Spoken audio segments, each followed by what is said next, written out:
We need to provide security of supply, competitiveness, because my friends, if we don't have competitive energy, the factories are going to leave America. We need to have competitive energy. Because if not, we will have everything will be built somewhere else and manufactured somewhere else. And we need environmental sustainability. I learned when I came here that this was the greenest building this new building. It's the greenest building in New York, so I would like to know why, but we can discuss that during the questions. So, if we want to be creative, this is what I propose to you. What can we do? I think we don't have a lot of answers, but we have some of them. First, we need to increase energy efficiency, and I'll come back to this. Second, we need more R&D. This country has been able, when I was 5 years old, to send a man to the moon. So we need to have more R&D, and we'll talk about that, to discover new means of energy in order to address our challenges. And we need, right now, to develop CO2-free energy sources that exist today. And these are renewables and nuclear energy. Let's talk about the first item. You see, my mother, when I was growing up, was telling me, she left, she was a child during the war. She told me, turn off the light. It's very simple, but I guarantee you it's very difficult to get from my kids. Turn off the light, of course. The energy that you don't consume is the greenest. And I learned that this building, when you leave, and we're going to check when we are going to leave tonight, when we leave the room, they're going to turn off the light automatically.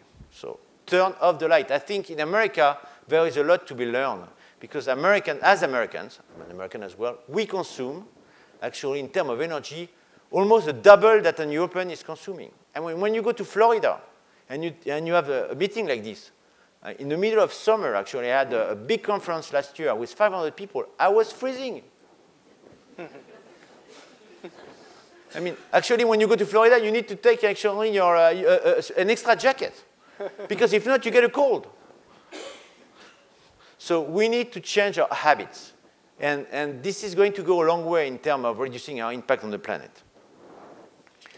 Second, we need to do more R&D. And I'm very glad to see that the new administration is really embracing this idea. R&D meaning what we call carbon capture and storage. Capturing the CO2. And let's be frank, let's be realistic. This country, half of the electricity is coming from burning coal.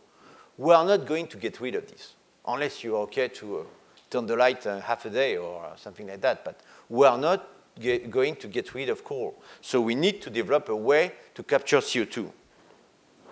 Of course, a lot of R&D is needed in terms of transmission and distribution, because this is a physics law. You're a professor in physics. When you transport energy, you lose energy. So we need to work on that. We need to work on smart grids, meaning that tomorrow you will get at your house or at your apartment a smart meter which is going to say every second what you're going to do the next second, because, my friends, here something very evident that nobody knows is that electricity cannot be stored. So at every instant, there need to be as much supply than demand. So there is an enormous amount of waste in order for you, when you flip up the switch, you get the light. So we are going to develop smart grids in order to predict the demand. And of course, advanced nuclear reactors, which will enable us to get rid of nuclear waste. But those solutions are not yet here. They are years and billions, millions and billions of dollars away. CCS will be ready by 2020 or 25, and the advanced nuclear reactors, what we call Gen 4 reactors, will be ready around 2050.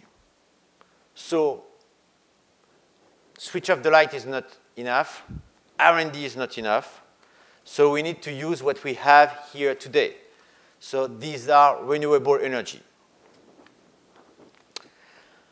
And it's good to focus on effort on this energy. The US, as many European countries, are currently focusing their efforts on renewable energy. In AREVA, we are developing renewable energy sources. We are becoming a major player in offshore wind energy. It's very big turbines. I mean, picture the Eiffel Tower with a 747 on an Airbus on top of it. So this is a 5 megawatt turbine. We believe that there is a market of what we call offshore. Basically, it's, you know, the problem with wind energy is great. But people want the energy, but they don't want to see the turbines. Right. It's like the train, actually. I mean, people would like to have the train station, but not the train, I mean, the rail. So we are going to try to supply, I mean, turbine that nobody sees. We'll see. We are very big in biomass. We have created a JV, a joint venture with Duke Energy called Adage to build biomass plants in the US. And biomass meaning we are going to burn wood waste, wood debris. We are exploring opportunities in solar energy, and we are working on fuel cell. But also something that you need to know, my friends, renewable energy is not a baseload energy source, except biomass. Actually, something people forget. Renewables are intermittent. When the wind doesn't blow, there is no TV. When the solar doesn't shine, there is no light. So if you take, for example, so to ensure reliable generation with renewable energy, you need to back up your system with, I would say, more dirty fuel or coal and gas plants.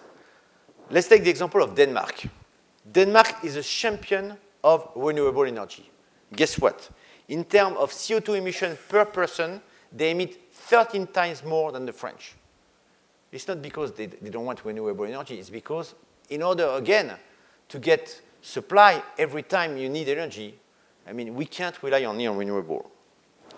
That's why, in my opinion, it's absolutely nonsense to oppose nuclear energy and renewable energy. They are totally complementary. Renewable energy is intermittent, and nuclear energy is baseload. So, the moment you are waiting for, nuclear energy. I am fully aware that in the US, but also in Europe, nuclear energy is still an emotional issue.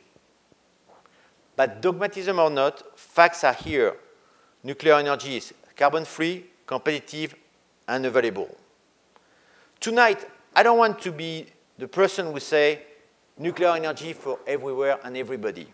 But let me tell you loud and clear. Nuclear energy is not the solution. It's not the solution. But there is no solution without nuclear energy. There is none.